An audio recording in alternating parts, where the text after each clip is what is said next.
Good morning, one and all. Welcome to day 5, session 2. In session 2, we are having a keynote speaker, Dr. Mr. Rajkumar Ajit Dubal, Professor and Head, GSPM, Rajashri Sahu College of Engineering, Maharashtra. Very heartily welcome, madam, on behalf of Jyoti Institute of Technology, AICTE, ISTE. We welcome for 1 week induction program. Thank you, sir. Yes, ma'am. So, Professor Rajkumar Dubal is currently working as Professor and Head, Civil Department at JSPM Rajashri Sahu College of Engineering, Maharashtra. Ma'am published more than 15 plus research papers in high impact journals in the areas of structural engineering, concrete technology, structural health monitoring, and earthquake engineering. She is also having 2 patents, and 2 more patents are in approval process. Professor Rajkumar Dubal having more than 15 years of teaching experience, industrial experience, and more than 10 years of research experience. Ma'am also fetched the grants from Modropes and Unnat Bharat Abhiyan around 15 lakhs. So she is a life member of ACM, ICA, AST, etc. We heartily welcome Madam for this 1 week induction program. Ma'am, you can start your presentation now. Thank you, sir. Thank you. Just I'll check out whether I can show my screen.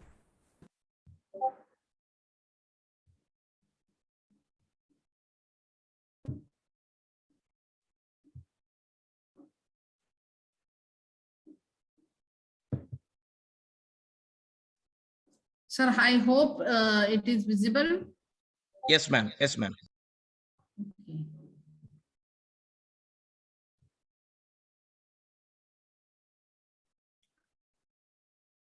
So, good morning, one and all. And first of all, thank you, entire cast and crew of Jyoti College of Engineering, principal, sir, the organizers who have given me an opportunity to speak on this particular topic.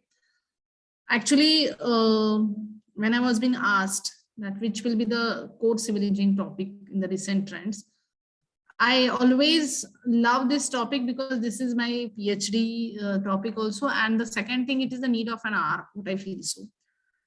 Right now, before joining this session, I was just having a class on MTech structural engineering. And since we have started with structural dynamics today, I was just talking about the need of an hour of this, how to get involved in structural dynamics and how we can involve structural dynamics as a part of our day-to-day life, as we can't be remaining isolated from this concept, not only in structural engineering, but also with our daily vibrant life. I come from a Western Maharashtra type area. So normally we are being prone to floods. Then you may be all having quite aware of the earthquakes which Paschim Maharashtra and entire Maharashtra area had been experienced since last 10 years. So when we are talking about earthquake engineering, what kind of forces are we going to deal with is completely unknown to us. It is unpredictable one. So my presentation, even if it is a what we can say, a pure technical presentation, I think when we will end this session, I'd like everyone to understand and everyone to know the reality what we are facing, as earthquake is not just a force or just a wave which will be striking or which will be attacking our structures, but of course it is going to play a very vital role for designing of structures, its analysis, its post-analysis, of course, it's retrofitting, repairs. Then we can also be more concerned about its structural health monitoring also. So this is very important. So it should be known very clearly that what we are supposed to do. Up till now, whatever we were discussing, sir, am I audible clearly? Yes, ma'am. Yes, ma'am. Sure. Thank you, sir. So what was my concern that up till now, when we are based on force-based philosophy of design, force-based means First, we normally calculate the forces, then we design the structural members, then we design the reinforcements. If we are going for concrete structures or if we are having any composite structures, what we do, the basic thing is that we make sure that we'll be making some optimization in those structures by giving some new version so that it can sustain the lateral forces. So this is what we have done up till now. But this is not going to work henceafter, as the calamities, whichever we are facing, the natural calamities I'm talking about, like hurricanes, floods, famines, earthquakes, winds, tsunamis, we are not making our structures vulnerable. We are making more and more rigidity. We are adding rigidity to the structures. We are making more and more, what we can say, failure prone structures. We are not making flexible structures. Our focus should change for making a structure more flexible, more vulnerable, which can sustain this, which can go in that way. Normally, if you see, there is a beautiful proverb that huge huge trees like banyan trees are normally completely devastated in hurricanes or floods. But a slender tree or a slender plant, it's still alive in these kind of calamities. The same concept, I hope we can use it for our structures. So even if the flow of my presentation will have literature review and what is performance-based seismic design, my focus is very clear. We have to design a structure whose performances should be known to us. We have to understand what is the most target displacement for which we can design a structure, which we can have a class of structures in that way. So our structure will behave in that particular way. My project was on this particular concept only, because in case of such kind of seismic design, where we are talking about performance of a structure, there are three basic concepts. One, analyze the forces in that way, design the frame, design, if you are going for steel design or concrete design, you can have such kind of design. Then we have to check the performance evaluation of these structures, and which is very important, because unless we understand the evaluation, how our structure is behaving, we are not able to recreate some miracles. So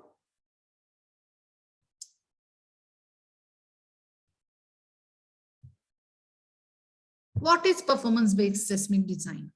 Of course, it's an art of designing a structure by defining its performance of a structure, as I said.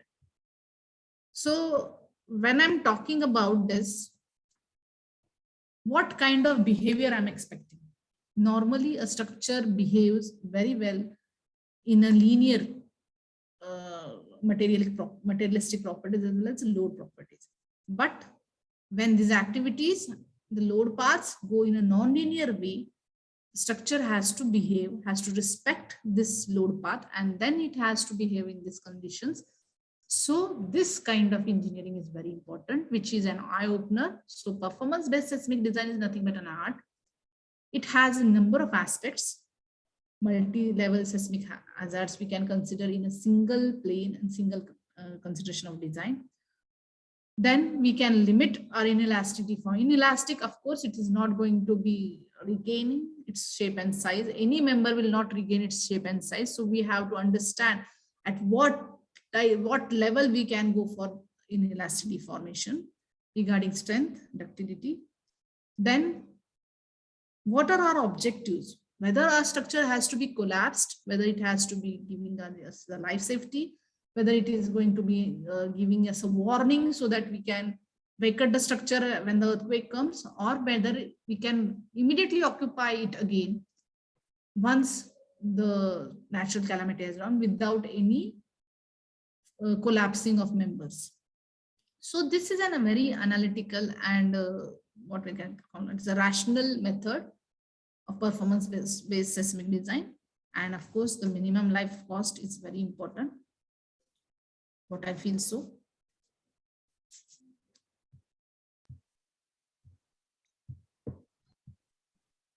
The literature, what I feel, as we are going for advantages and disadvantages, some of them I have already elaborated. We can have individual design of buildings. We can have a class of buildings which can be redesigned by a conventional method, and then we can understand how the performance objective for that particular structure has to be, and then we can assess its potential, and then we can redesign it. We can improvise it with respect to codes. Normally, we don't have any kind of performance-based seismic codes up till now. It is up to under the revision. We are being framing of these particular codes. So this can be one of the best thing which we can input in our codes itself.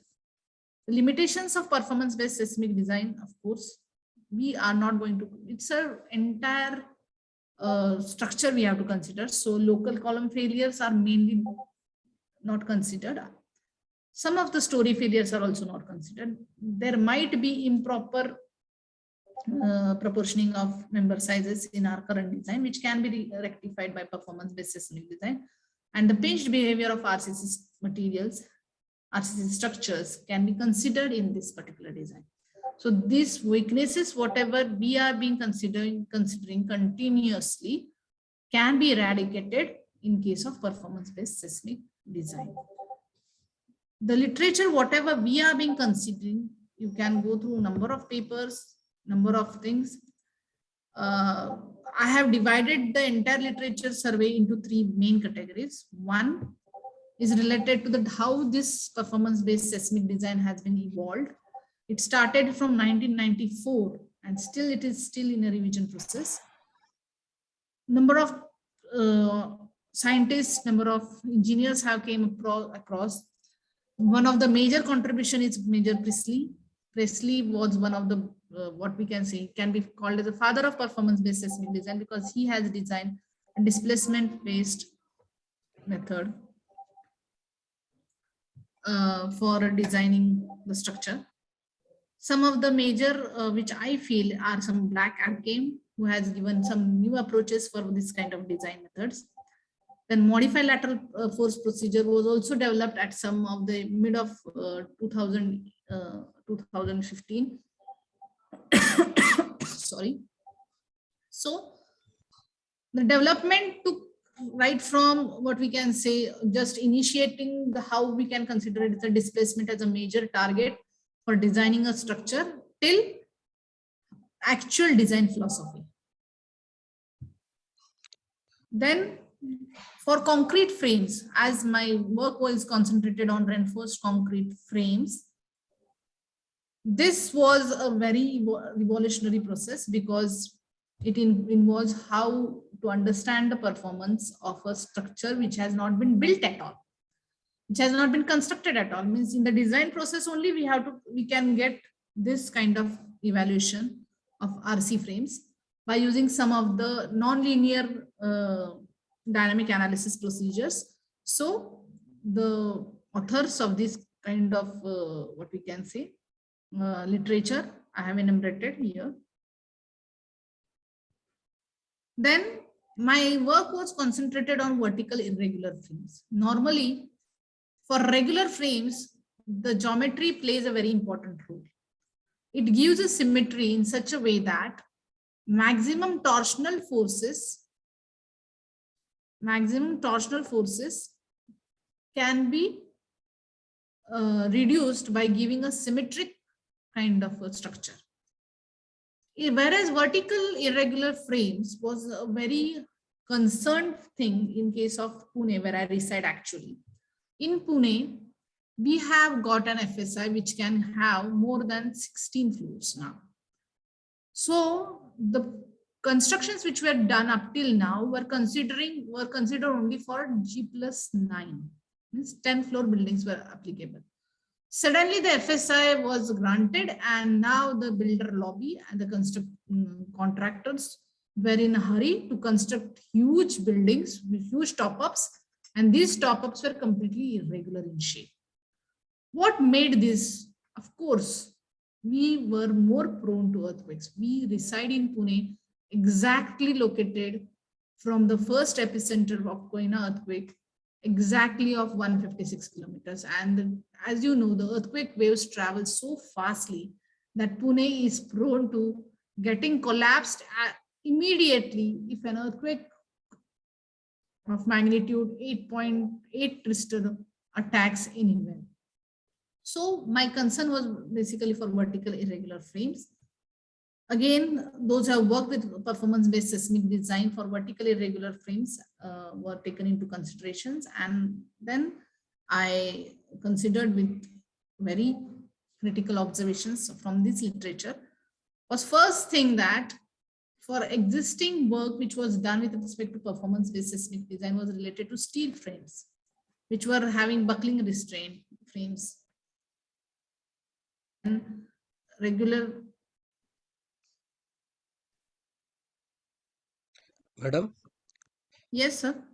can you please put PPT in slideshow mode? Okay, it's not seeing. Okay, one sec, sir.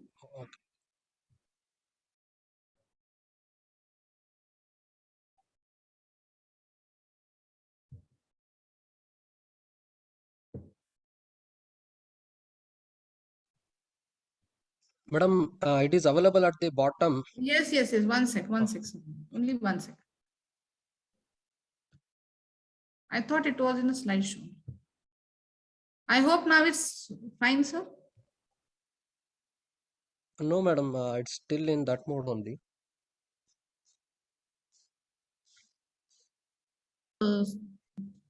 Slideshow, sir. Madam, no issues, madam. You can continue, madam. No issues, madam. Please continue, madam. I can see. Shall I enlarge the PPT, sir, if you want? Yes, yes, madam. Yes, madam. Please continue, madam. No issues. Okay.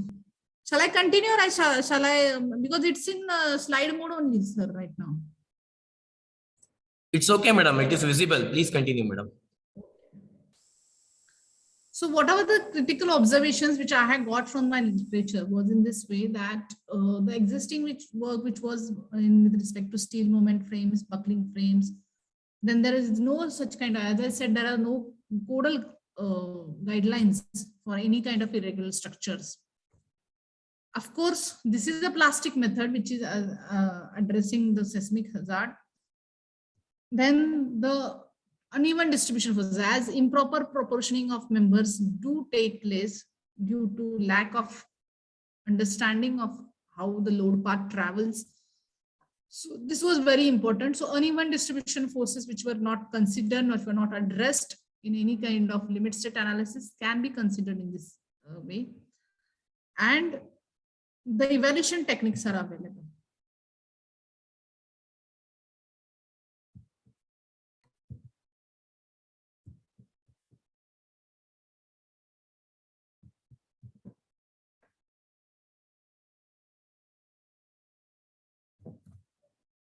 Hello? Madam, you're audible, madam. No issues, madam. Yes, sir.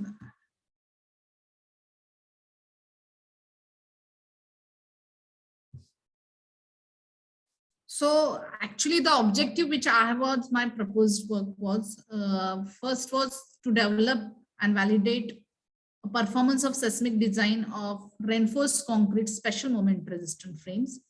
Of course, these frames were vertically irregular, which were enabling to produce structures with desired yield mechanism and expected seismic performance. For this, it was a very clear-cut idea that developing a plastic hinge at the corner of beam and column joint was not my concern. My concern was that the plastic hinge should be generated in the beam itself. In any case, it should not get traveled to the column, and this was a pure and sheer objective of my work.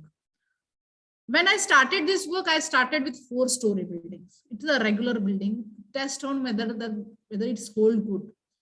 Whatever performance based, whatever ideology I'm proposing it, whether it holds good for a small scale. So I started with 4 and 10-story regular type of buildings without any kind of vertical irregularity. I designed it as per IS 456-2000 and redesigned it again by performance-based seismic design.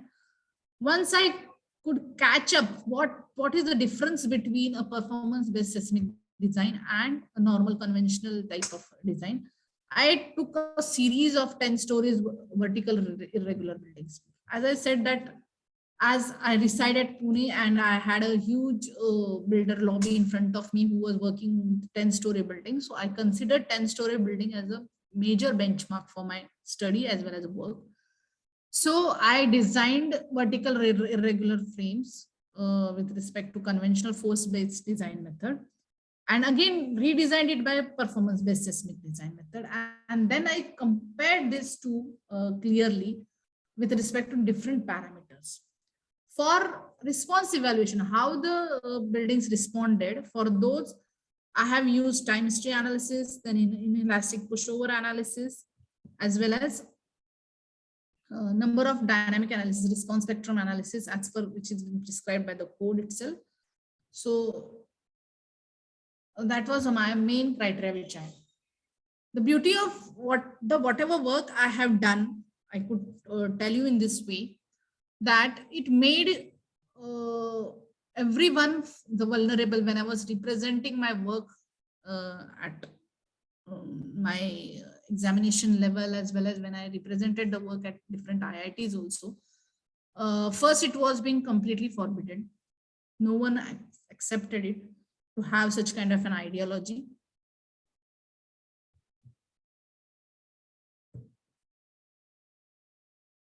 Then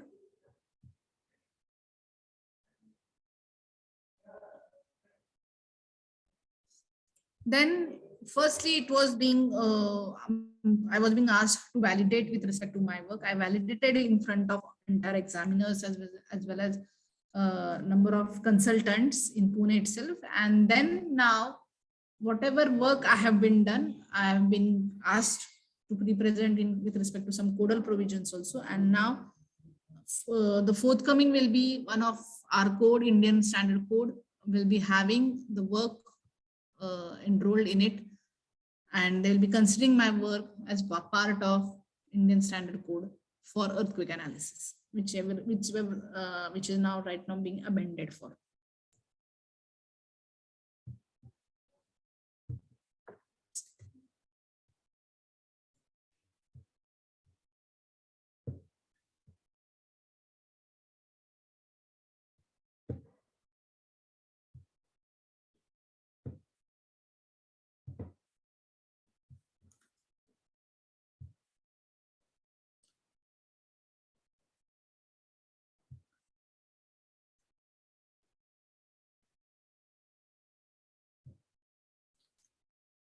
So basically, this was the flow chart of my work. Actually, I worked with vertical irregular frames, regular frames. For vertical irregular frames, I considered two basic criteria as per our Indian Standard Code. One was geometric irregularity, where frames with vertical setbacks were considered, and the second was with column for stiffness irregularity. I consider frames with column discontinuity and frames with soft story. Normally, in Pune, as it's a metro city, you are quite aware that we have parking floors till stilt, and normally, as for architectural purposes, the columns are completely discontinued at some level in between, intermediate in, and then again the building is revived. Again, we are having some vertical setbacks building which are very prone to earthquakes normally. And for bare frames, like bare frames means normally regular frames, I consider it as a bare frame with a 4-story and 10-story.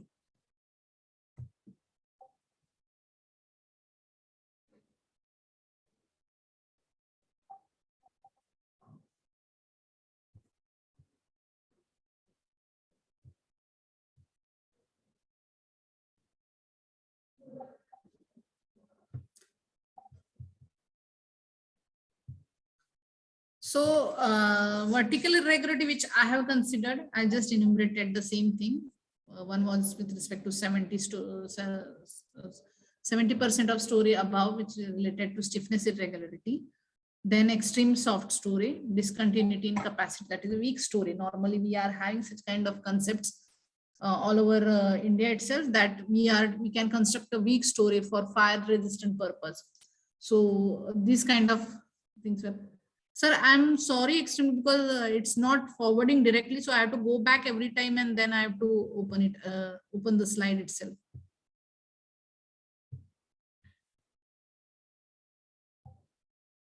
Then for the geometric irregularity, I have considered vertical geometric irregularity and in plane discontinuity.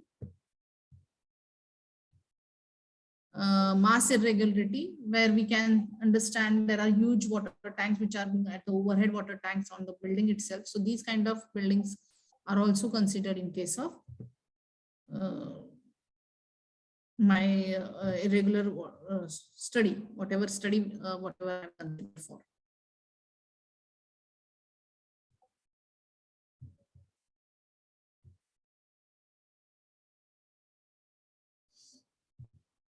For performance, as I said, I have considered 3 methods. One is response spectrum analysis, time history analysis, and pushover analysis.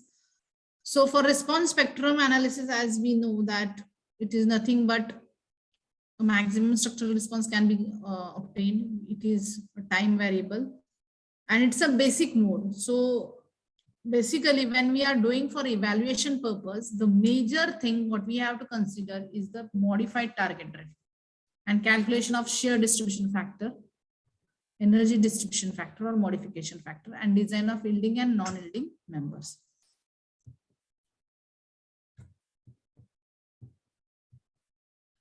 So the actual problems I had to was I considered 95 models in this way, where this is the typical model which I started with. It was having such kind of dimensions. It was a reinforced concrete special moment resistant frames. The design zone is 4th zone, as I said that I have considered Pune as my benchmark. The seismic framing system was a space frame. Then the height of the building which I considered was in a variation for 4-story and 10-story. Rest all the dimensions were same. And the total rebars diameters, concrete compressive strength were the standardized used methods. As it is an analytical study, it gave me a clear-cut idea related how the variations have occurred in case of this. So this was the first model which I have considered, and I calculated all as per IS 456 how the column axial forces, more column moments, column at top and bottom, then beam moments at positive and negative, shear forces, design parameters. So that were considered. Now, when I decided that it has to be going for performance-based seismic design, the first thing was that its seismic weight has to be considered. After seismic weight, the lateral force distribution factors were calculated, and for the after getting the calculation of these factors, then positive, negative moments, positive moments in the beam, negative moments in the beam, reference moments which we have to consider, those were calculated again by using direct displacement based method, which was completely recommended by M.J. Priestley. And then the width and depth of that particular beam was considered to be understood. For each and every floor, the shear parameters were calculated differently, which is normally not done in force-based method. Whereas we calculate the shears directly, whatever we get at the end reactions from the beams. But in case of performance-based seismic design, we have to calculate it in a separate way by using the modification factors. These modification factors are again calculated as per the type of the building, what type of frames you are providing, what type of dimensions you are going for. Again, the modification factor is again dependent on the soil strata. Right from the soil strata, how you are going to incorporate your response reduction factor. So we calculate all these things in case of performance-based seismic design, and then we get two major facets. One is that at the interior columns, the columns which are at periphery have to be designed separately, whereas the interior columns have to be designed separately. So this was a major concern. And then the strength of the column was checked with respect to, again, I said as well, then they were modified again, magnified, and then a final axial force was calculated.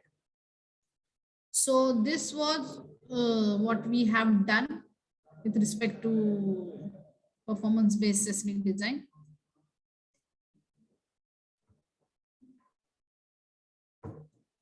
And the bending moments, axial forces were all are depicted on this particular frame itself. Then for 10-story regular frame, the same procedure was repeated. I have considered a single rectangle, this column, corner column, how we have designed and how we can go for this. So maximum column moment wherever I have got is this particular column which I have depicted here, and then designed it with the regular conventional based method as well as performance based seismic. The method remains same as we have to target HAR ratio. So I have got a target drift ratio as per ASC prescribed, and FEMA prescribed. It's as 2%, and the yield drift ratio as 0.5%. Inelastic drift was calculated as 1.82%, and then SA by G, whatever we calculate as, we call it as a peak gravitational acceleration, was calculated by again using the method. Means we have used the IS code, but apart from this, it has to be redistributed in other way, which is the major concern of performance-based seismic design. So for regular frames, whatever I have received, the values were not that much more vulnerable, or we can say which can give clear-cut picture or clear-cut idea related to it. But definitely this had given me a clear idea how it can work in case of irregular buildings where the lateral forces are in a tremendous way and they are in haphazard. So the design concepts, whatever I have used for 10-story regular frames, you can see it here. The strength of the columns, right from getting the permissible strength and getting the area calculation of steel, differs a lot in case of performance-based seismic design method, because actual proportioning of the members is taken into consideration, which we don't consider in case of force-based design. So this is just a general depiction of 10-story regular frame, where how the dimensions go on changing. You can see force-based method and performance-based seismic method. The value of the same dimensions change with respect to huge. The positive and negative bending moments, whatever we are getting calculated for force-based method, tremendously reduced in case of performance-based seismic design method. The axial forces for which we design the column actually are completely magnified in case of performance-based seismic design method. This is because this magnification gives us a clear-cut idea that the columns are not to be underestimated. They have to be given more strength, more strong, so that the concept of weak beam and strong column can be implemented directly on the site itself. So this was the clarity that weak beam and strong column theory was directly proposed and got revealed in the entire scenario of performance-based seismic design method. This is a continuation, whatever I said, that how the columns go on strengthening and the beams go on getting this. Now for vertical irregular frames, as I said, that I have decided into three basic concepts. One was with soft story, one was with column discontinuity, and the other was with respect to geometrical discontinuity, the vertical setbacks. So I have taken some benchmark frames in this way, where the height of the frames was same. As I said, it was a 10-story framed building. Those were special moment resistant frames. So I have considered 30 cases for each and every case, and then getting a replica of those things made some pictures very clear to me. So these were the initial dimensions of moment resistant frames, whatever I have considered, right from the column, beam, thickness of slab, how many bays I have considered, what was the reinforcement grade, what was the concrete grade, load types, how the load types changed. This is a typical case which I have considered, right from the importance factor, then the percentage of damping which I have provided, that is, it is a moment resistant frame, so I have to get it 5%. So the soft story cases, whatever we have considered was with respect to bed frames, Then at the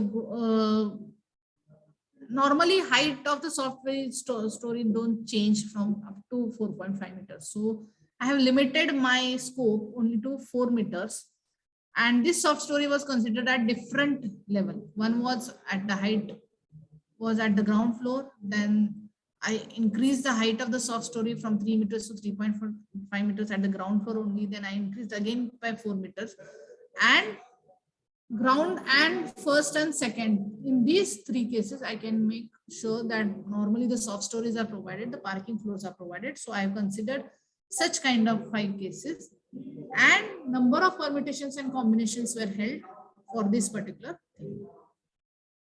So this is just a typical software model in ETABS, which was constructed for the soft story cases, where the first bare frame was considered, and then the soft story cases were considered regarding the different cases which we have discussed. You can see the soft story at base level, ground floor level, first floor level, second floor level. Till second floor only, the major transitions takes place. So I have taken these 3 cases.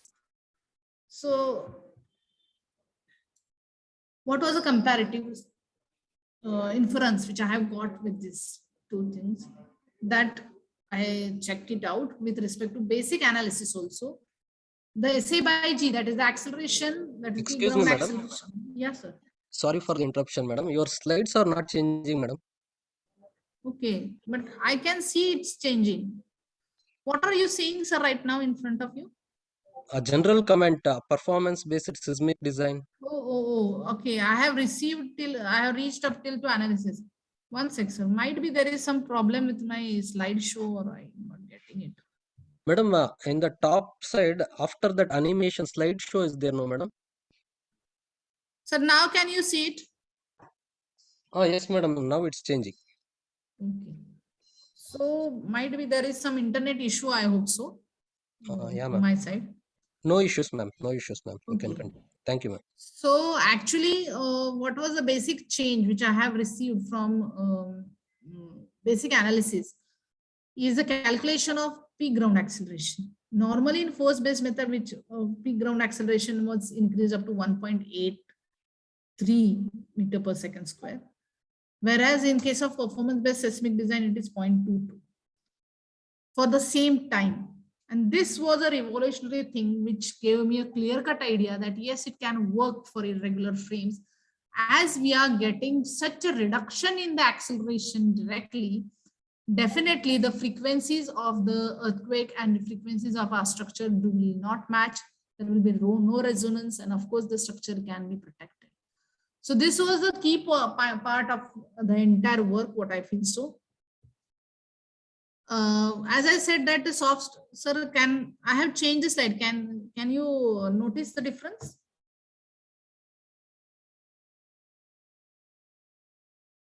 Hello? Madam, it's not changed, ma'am. Still it's not still changed. in slide number 52 only. Okay. Now it's changed, madam. So there is some problem in my slide presentation. So I'll better show with respect to some this windows only. So it will be okay. I hope it's clear now. Yes, madam. Okay. So as I said that I have started with the key point was the acceleration was very reduced in case of performance-based seismic design. Of course, reduced acceleration is a reduced force. Reduced force not with respect to base force. Of course, base force will be generated heavier as it is a G part. But definitely we can make sure that our structures can be protected if we understand the yielded strength, or what we can say is that the yielded targeted strength of that member. So that was main concern. What is the basic thing related to performance-based seismic design is here we design the members as designated yielding members and non-designated yielding members. As we go by weak beam and strong column theory, weak beam indicates that the beam is susceptible to be failure. We are going to allow the beam to get failed. That means it is a designated yielding member. It is going to get yielded at that particular concern. So we have to design them in that way.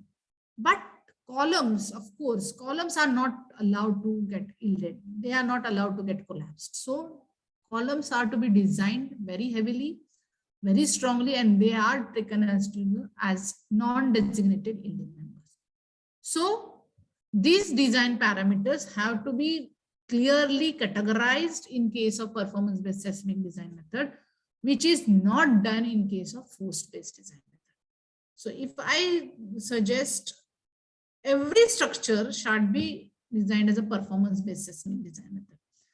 For soft story, I tell you, it's like a boon, because normally, even we all know as a civil engineer, that soft stories must not be provided in the structure. They are not yet to be proven great, but then too we have to do it as per the requirements of owners, as per the requirements of aesthetics, as per the requirements of space. We all live in such kind of apartments where we are having soft story, we are having mezzanine floors, we are having steel floors, which are not commendable, which are not recommended also, but normally we provide these. So this we are going to accept as it is. Now, what else we can do for these soft stories? Of course, we have to design them in that way. The columns which we are going to provide at these soft stories must be so well planned and well designed that they will be taking care of all the lateral loads which are coming on those things. And of course, as you know, if we are placing continuously the same type of a structure, a monotonous structure, which is an irregular in shape, which is not having proper dimensions in matter of sense, of course, the torsions, the moments which are going to be introduced in the structure are not going to be calculated. And when we are talking about dynamics, the frequency matters a lot. The natural frequency of a structure and if the natural frequency of the vibrations do match each other, of course, there will be a resonance and there will be increment in the amplitude itself. So basically, for soft story, at least, wherever this kind of soft story, we can go for performance-based seismic design. The next, what I feel are the column discontinuity cases. Column discontinuity is again a problem with respect to structural engineers, but it is like an aesthetic difference between a between a regular structure and irregular structure, as maximum architects do provide this kind of feasibility. They give complete freedom to the owner that we will not place the column at this particular position. If we are going for that column, we will remove it. But removal of a strengthening member, removal of a single member, which is going to consider as a what we can say, the most stable member of a structure, what kind of stability we are going to think about. But this is again a case of matter of discussion and matter of debate between the architects and civil engineers. So normally architects do provide such kind of structure where the columns are discontinued at any time, any level. But for the higher stories, when they remove a column, it's not a part of, again, it is not going to be a game changer. But definitely what is going to be a game changer is when you are providing a column at first, second and ground floor, and then you're removing it just for your purpose of space requirement, or just for your purpose of aesthetics, or just for giving any kind of a weaker sections, definitely it is going to have a collapse things. Again, there comes performance-based seismic design method, which can play a very important role, how we can make them ensure, how we can give them more strength with respect to performance. As we can depict, we can predict the strength of that section, we can give that much things, we can provide it to the rest of the adjoining members which are connected to the columns. For an example, it will be acting as a tree type. One stem will be its beam and the entire trunk will be its column. So the columns will be designed as a column tree. And this is the major beneficial thing, as local column failures are completely avoided.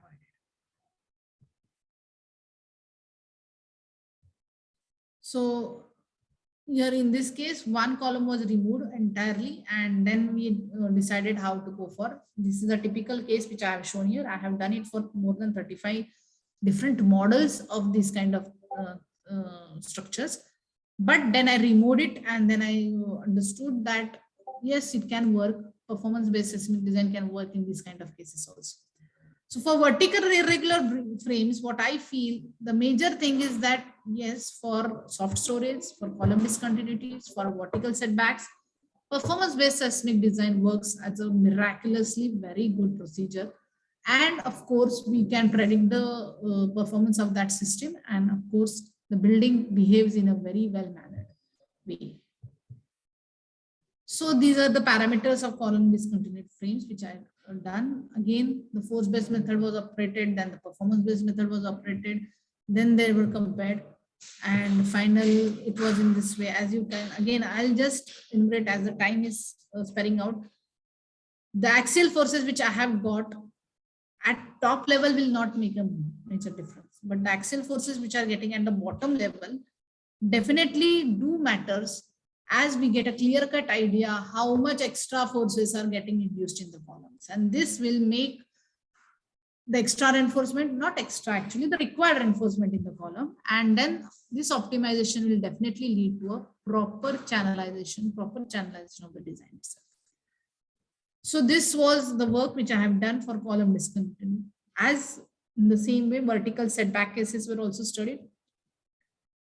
I have done this, my scope was limited only one-sided vertical setbacks. It was not done for both sides. Might be both-sided vertical setbacks may not play a performance role in performance-based seismic design, as there comes again a question of symmetry and geometry itself. But my cases were having vertical setbacks only at one side.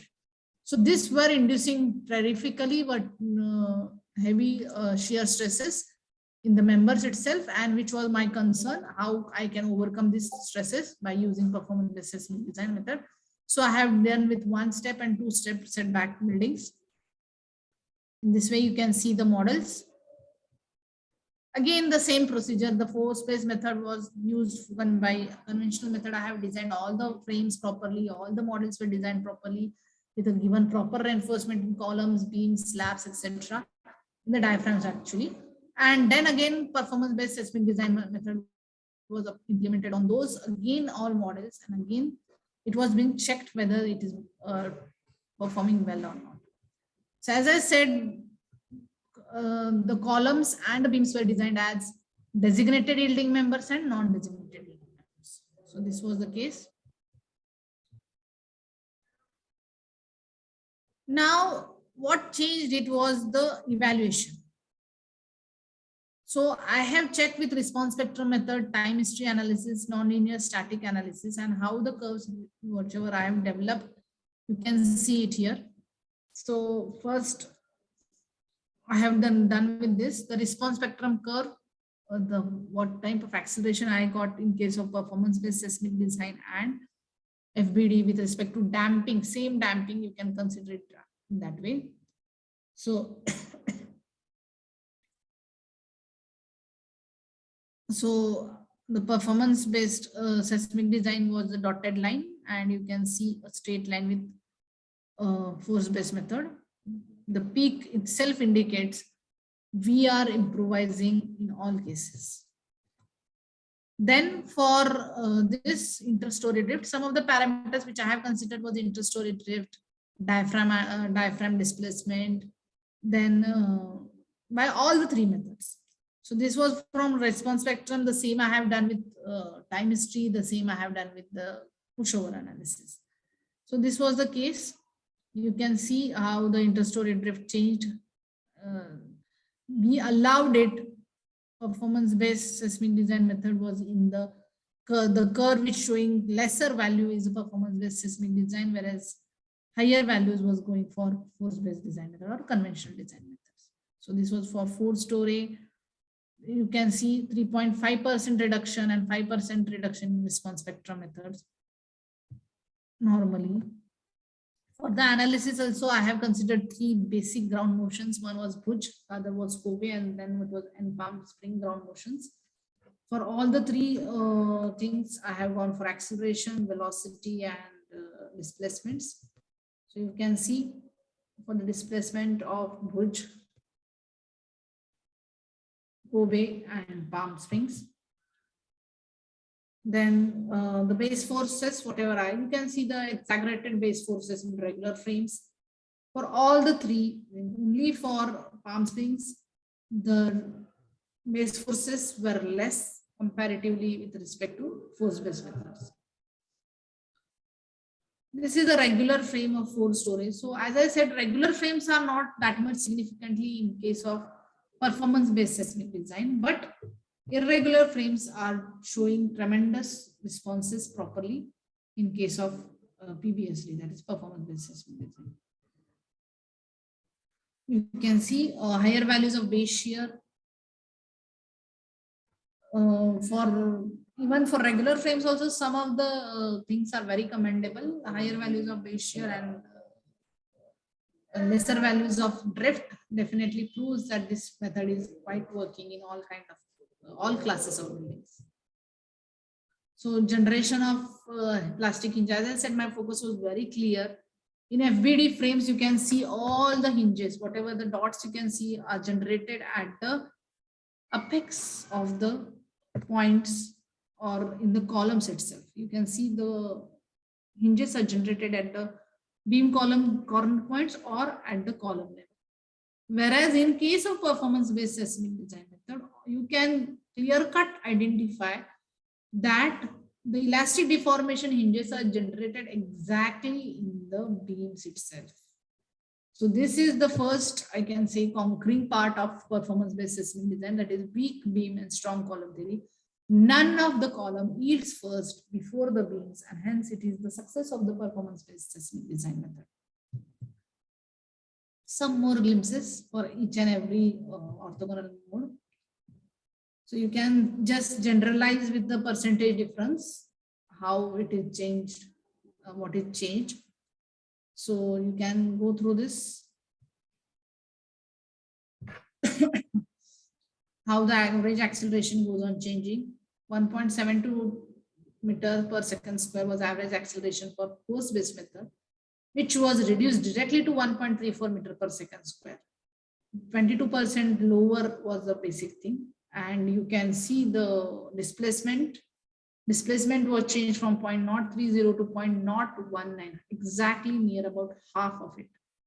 So this was the basic, I said, clear-cut idea how we can use the performance-based seismic design method.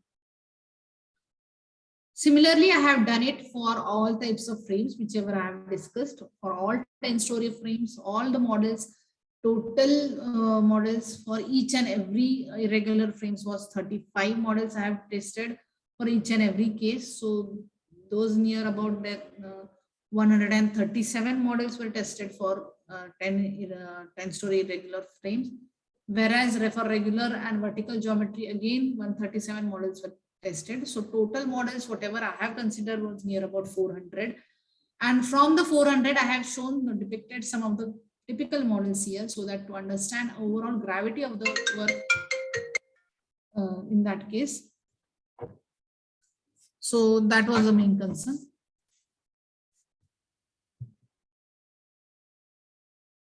One second, sir.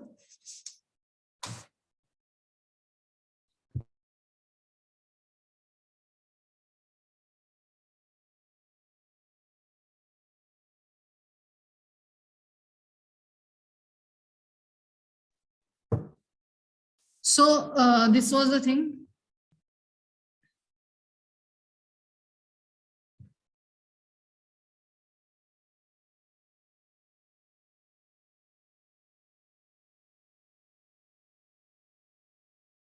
The same, the slides will not depict you because it is a work actually. Everything is a numerical analysis. So the same thing I have done for all things.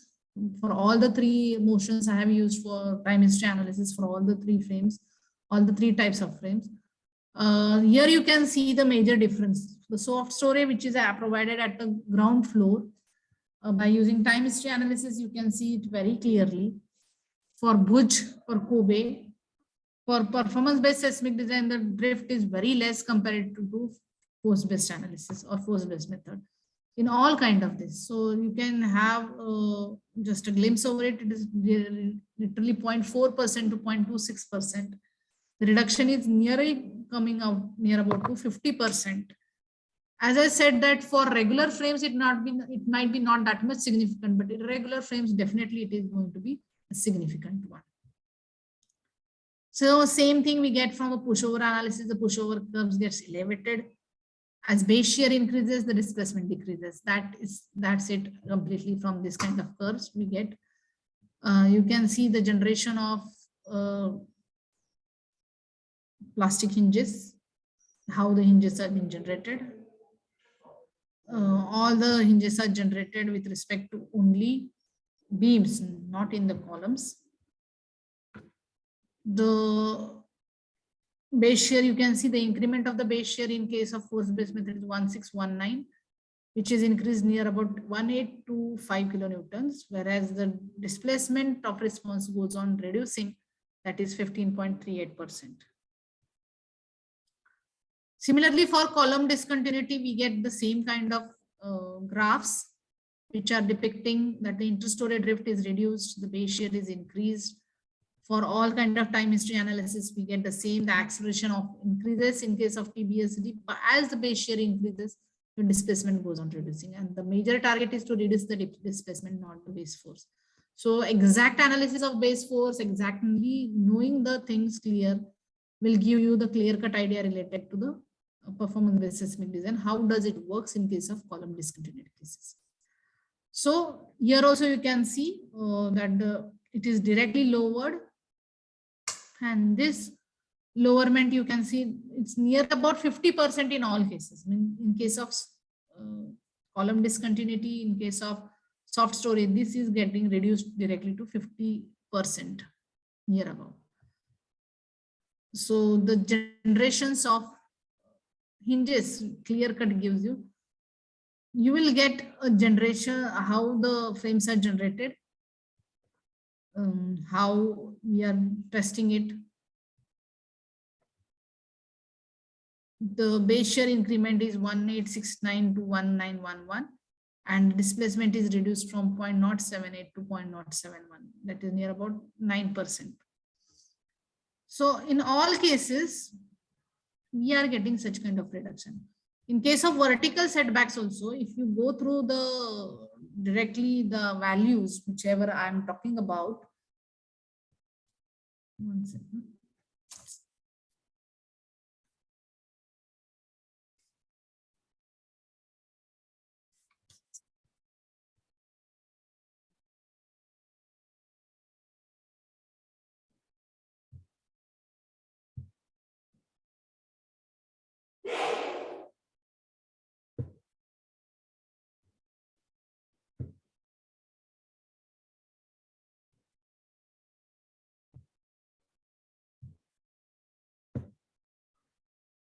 So one second, just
Hello?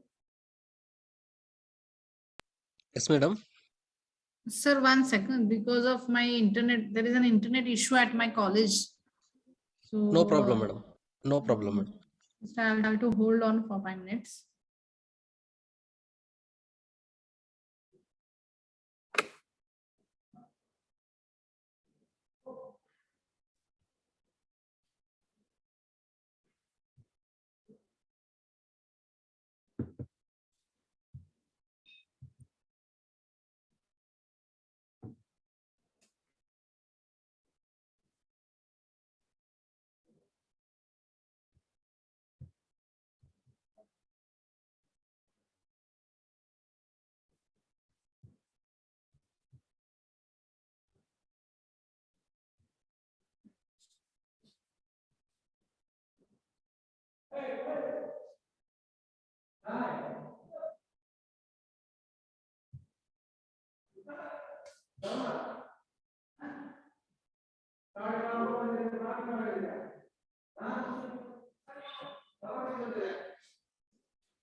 I hope you can see the screen, sir.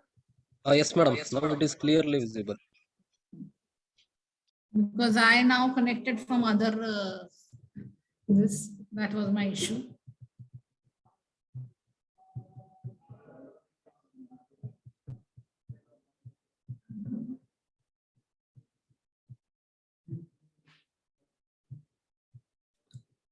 So we were discussing about vertical irregular frames, how the vertical irregular frames played a significant role regarding performance evaluation. As I said that, of course, irregularity in geometry definitely plays an important role, because we can't abide the forces. We can't avoid the forces. So the main, what we can say,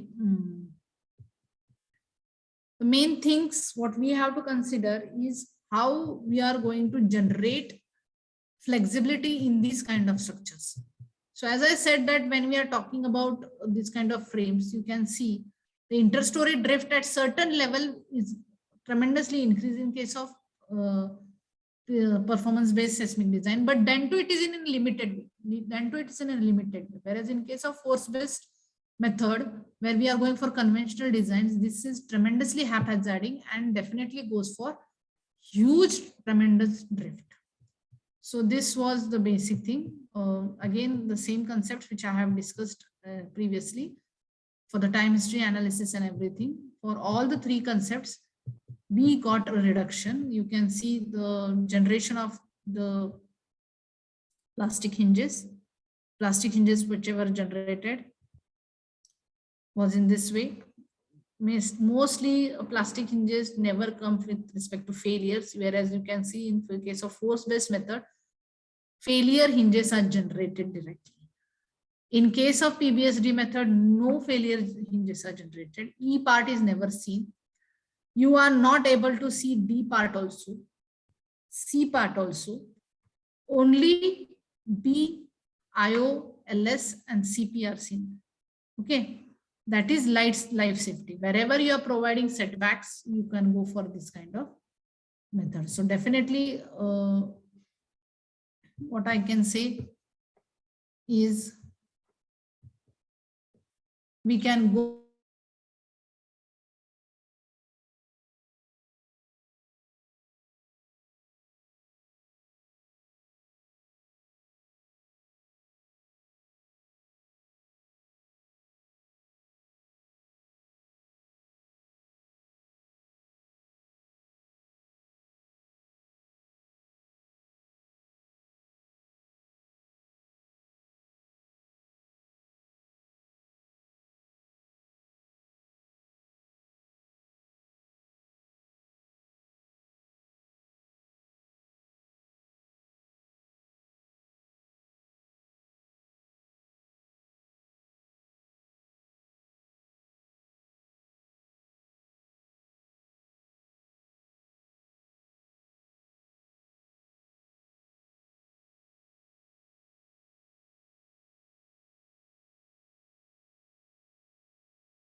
Hello, I hope I'm audible. I'm extremely sorry because at my connections, we lost our power connections from our college, and the internet facility was completely collapsed. I'm so of getting done with our presentation. My concept. Am I audible to you, sir? Now? Yes, ma'am, you are audible, ma'am.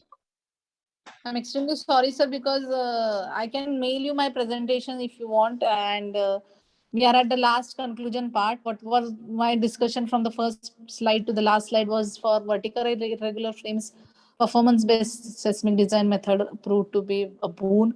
Whereas if for regular frames, it is not that much significant. So there should be a higher scope related to irregular frames, that as we are facing many problems related to um, different parameters.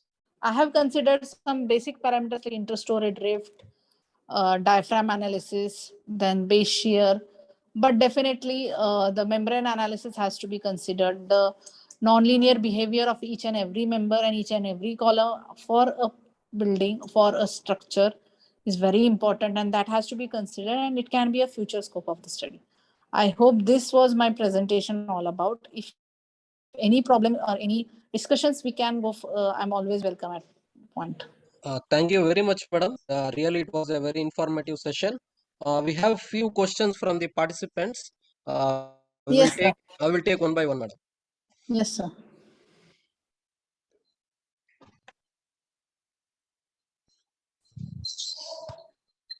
Madam, the first question is, what are the common strengthening techniques adopted in India to resist any kinds of lateral loads? So, sir, actually, this is basically what we are doing since ancient times. We provide directly base isolations to the foundations to avoid what we can say transfer of the energy. So, providing base isolations, providing tune mass dampers, liquid mass dampers, viscous dampers for the foundation purpose. For other, we are having shear walls, we are having shear bands nowadays in the walls itself. Now the walls are also being constructed as a structural member, so we can go for such kind of bands, earthquake bands, structural shear bands, or shear walls which will be resisting the lateral loads. Braces, of course, they play a very important and vital role again, but there is a limitation for providing the braces. How we are providing the braces, what is the space requirement for the braces, and how we can go for what kind of braces, that is again a huge study that has to be implemented. So for avoiding lateral loads, we can go for these many kind of constraints. Is it okay, sir? Thank you, madam. Next question is, can we use the performance method for frames with floating columns? Yes, of course. Floating column is the best example. I said actually discontinuity columns, of course, is a concept for floating columns itself. I have used the term which is being quoted in the IS 456 2000 and IS 1893. Floating columns are the best examples and the best type of buildings where we can go for performance-based seismic design method. As the removal of a strengthening member will incorporate how the other members have to be strengthened, and this is very well explained or very well versed with performance-based seismic design method. Thank you, madam. Next question is, why moment resisting frame drift is more than shear wall frame drift if they are in the same seismic zone and the same quantity of material? Shear walls are basically laterally load resistant members. When we are considering moment resistant frames do not consider only for lateral loads. Moment resistant frames are partially used for gravity loads and partially for lateral resisting loads. When we are talking about moment resistant frames, even we are keeping in them in the same earthquake zone criteria, we are not providing a separate or a single phased maximum member, maximum utility member, which will only be done for lateral force resistance. We are partially using it. As you know, a partial resistance to a force and an entire resistance to force definitely which will be more accountable. The second one, where we are providing a separate member, where we are giving a special provision to avoid these lateral loads, the drift will be naturally less. Drift is nothing but the displacement of the top story with respect to the basic bottom line. So of course it has to be reduced, as there is a specialized member which can take consideration of this load. So moment resistant frames are always weaker compared to shear wall frames. Thank you very much, madam, for answering all our queries. For all civil engineers, a real challenge is designing the structure against seismic forces, since it is a natural hazard. Predicting and designing against these forces is really a challenging task. Thank you very much for sharing your thoughts about seismic design, madam. Hope all our participants got benefited from your lecture. Thank you very much, madam. Once again, on behalf of AICT, IST, and Department of Civil Engineering, Jyoti Institute of Technology, we are very much thankful to you, madam, for accepting our invitation even in your busy schedule. We expect same kind of support and association with our department in the future also for conducting more and more technical programs like this. Thank you very much, madam. Thank you, sir. I'm extremely sorry for being not connected in between. I was supposed to do it. There was some problem at my. Thank you for patient listening. Thank you. Thank you very much, sir. Thank you, madam. Yes, dear participants, now we are having lunch time. So we will join exactly at 2 p.m. for the one more talk. It's related to stress management by Shri Vaya Suresh, President Divine Spark, Bangalore South Branch. The topic is Light of Life. So I hope all are getting joining at 2 p.m. Thank you very much. Thank you.